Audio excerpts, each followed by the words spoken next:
حضرت جنید بغدادی رحمۃ اللہ علیہ اور امام شبلی رحمۃ اللہ علیہ ایک مرتبہ وضو کر رہے تھے بغداد کے اندر، نماز کا ٹائم ہو چکا تھا۔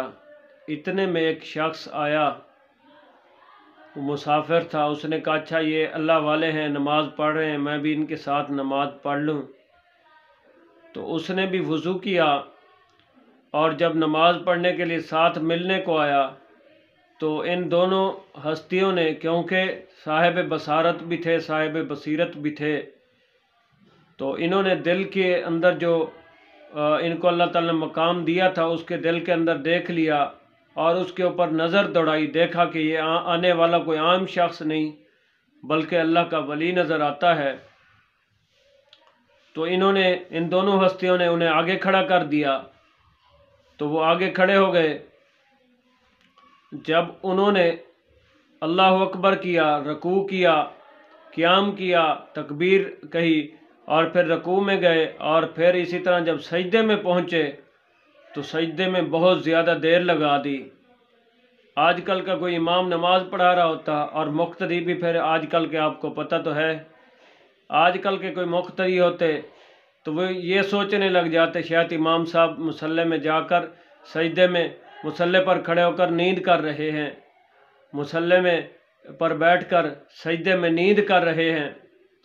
تو وہ مقتدی پھر عام مقتدی نہیں تھے اور آج کل کے بھی نہیں۔ تو جب وہ سجدے میں پہنچے تو مقتدیوں نے پیچھے کیا انہوں نے سوچا، انہوں نے کہا آج پتہ نہیں کیا دیر ہو گئی۔ جب سلام پھیرا، پوچھا حضرت صاحب اتنی دیر آپ نے لگا دی سجدے میں، لگتا ہے کوئی انوکھی بات ہمیں نظر آئی، عجیب بات، اس میں کیا بات تھی؟ تھوڑا سا راز تو آشکار کریں، ہمیں بتائیں کیا وجہ تھی آپ نے سجدے میں اتنی دیر لگا دی؟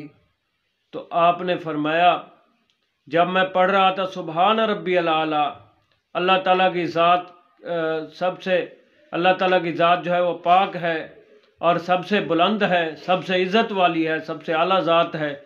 جب یہ پڑھتا تھا، تسبیح پڑھتا، اس وقت تک دوسری تسبیح نہیں پڑھتا جب تک لبیک عبدی کی آواز نہ سن لیتا، اس وقت تک میں دوسری تسبیح نہیں پڑھ لیتا تھا۔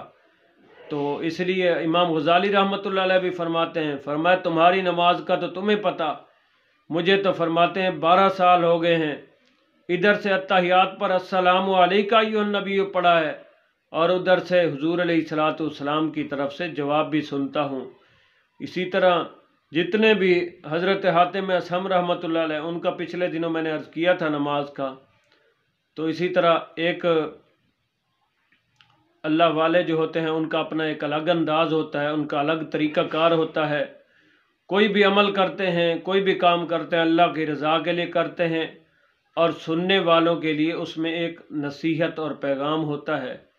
اللہ تعالی ہمیں صالحین کے طریقے پر چلنے اور ان سے محبت کرنے کی توفیق عطا فرمائے۔